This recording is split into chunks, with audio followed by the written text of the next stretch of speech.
नमस्कार।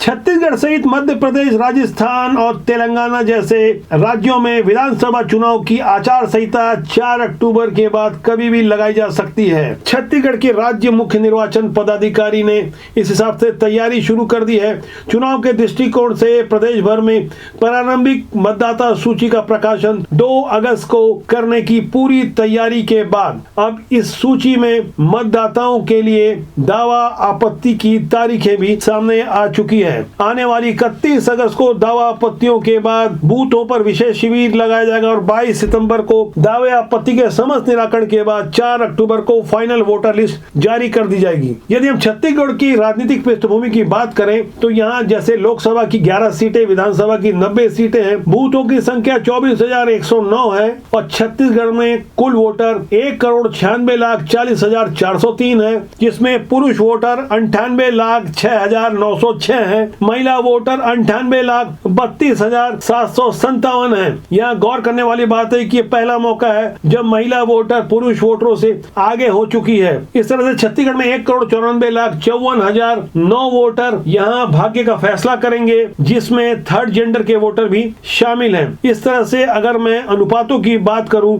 जहां पहले महिलाओं की आबादी छत्तीसगढ़ में कम थी, जहां पहले जेंडर रेशियो पहले 1000 था जो बढ़कर 1003 हो गया है। 204 नए बूथ बनाए गए हैं, केवल 2 बूथ ही विलोपित किए गए हैं। इसके अलावा छत्तीसगढ़ में मतदान केंद्र भी बढ़ाकर 24,109 हो गए हैं। पिछले चुनाव में जहां 23,907 मतदान केंद्र थे, छत्तीसगढ़ की मुख्य निर्वाचन पदाधिकारी रीना बाबा साहब कंगाले ने 1 अगस्त को मीडिया को बताया कि मतदाता सूची का विशेष पुनर्निरीक्षण 2 अगस्त से शुरू होगा और 4 अक्टूबर को अंतिम मतदाता सूची जारी कर दी जाएगी। यही वो तारीख है, इसके बाद कभी भी आचार संहिता लगाई जा सकती है। पिछले विधानसभा चुनाव में 6 अक्टूबर को आचार संहिता लगाई गई थी। इस आधार पर हम कह सकते हैं कि सिर्फ 2 महीने का समय बचा है जो विधानसभा चुनाव की आचार संहिता छत्तीसगढ़ और उन राज्यों में लगा दी जाएगी जहां विधानसभा के चुनाव होने हैं। यहाँ एक बात और गौर करने वाली है कि छत्तीसगढ़ में पहले थर्ड जेंडर के वोटर जो 811 थे वो घटकर 767 रह गए हैं। यहाँ एक बात जो और गौर करने वाली है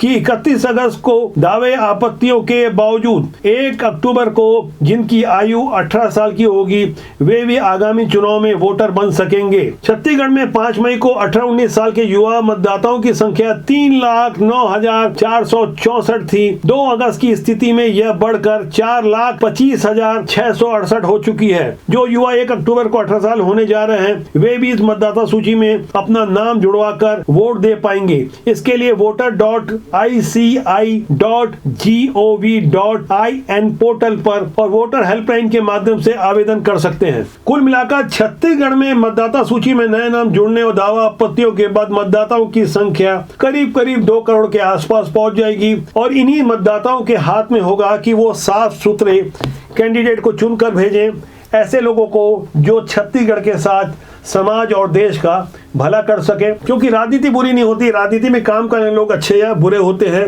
अपने मतदान के प्रति आपको जागरूक करने के लिए, वोटों की ताकत को समझाने के लिए आज का यह अंक आपको कैसे लगा इस बारे में कमेंट जरूर कीजिएगा।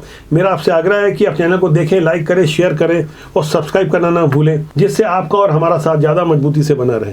नमस्कार।